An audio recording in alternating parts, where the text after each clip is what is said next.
All right, I have Remington back. Yes, this was just right after the place exercise. Wow. All right, so now you get to see how I handle this. Look, down.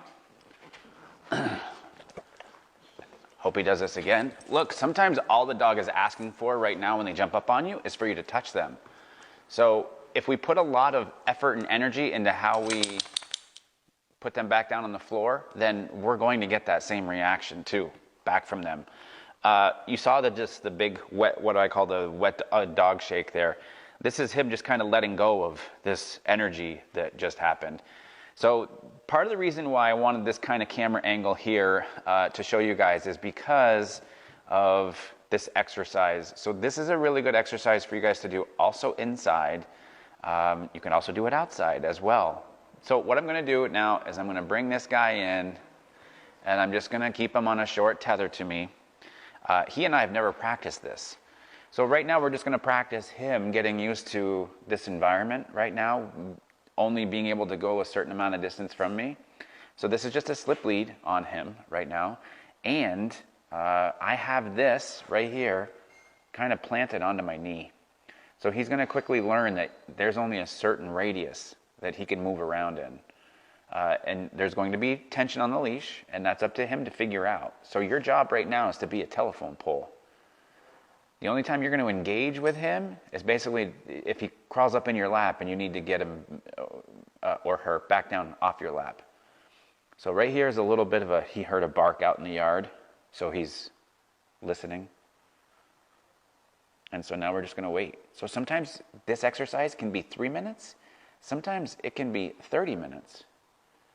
But either way, I want him to start to experience what it's like being tethered to me.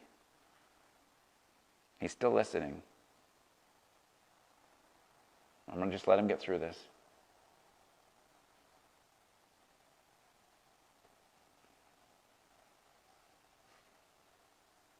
This is the not so sexy part of dog training.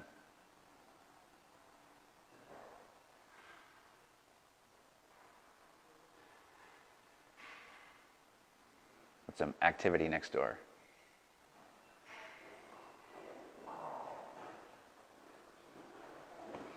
So I'm going to get a little bit more comfortable here because you don't have to sit forward when you do this. You can still be right here. Sometimes your legs give you a little leverage. Do you see?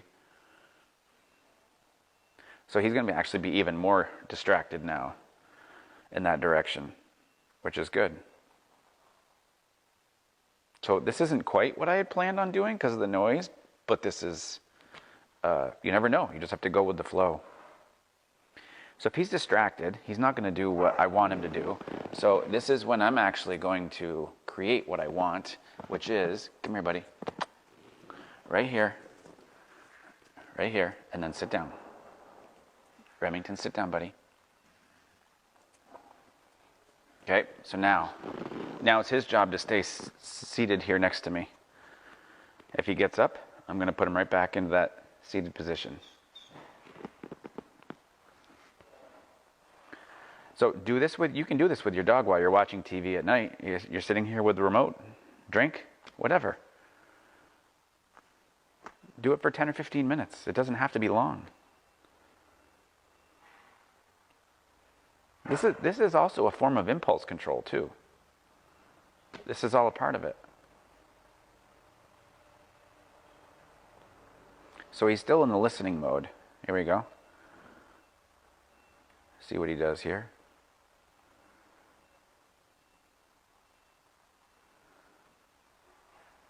This is all listening.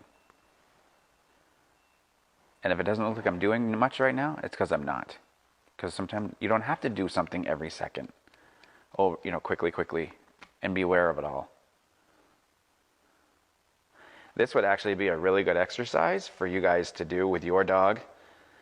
Just set up the phone on a dining room table or something and just record yourself for 5 minutes doing this.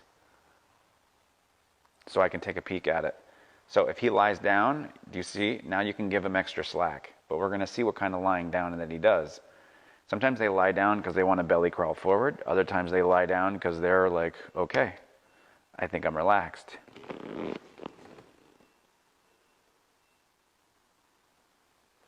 And then if you feel like you want to reset, and try it again. See, he's ready to roll. So, come on, bud. Remember last time I sat down, he jumped up into my lap. Sit down. Sit down. This doesn't have to be perfect up against the chair. It doesn't have to be like perfectly right next to me. Just somewhere in this vicinity here.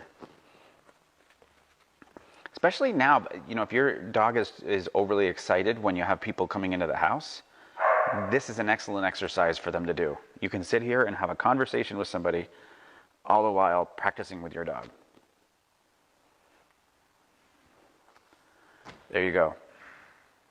This is some homework for you guys. I'd love to see some of these videos from you guys so we can talk about this.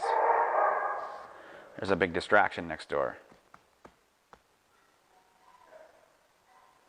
Okay, you guys let me know if you have any questions. This is good practice for you guys. It's good indoor stuff for rainy days. It's good end of the day kind of stuff. You're just kind of throwing another wrench in the gears to them. And then when you consistently do it on the couch, then you go do it in another chair, and then you go into the dining room and then you do it. Then you do it out on the front deck or your front yard or in the driveway sitting in a chair, and you just practice this. Practice, practice. Give them something to do. It drains energy, and then it also improves your skills both on leash and understanding your dog. So, hope you enjoyed it.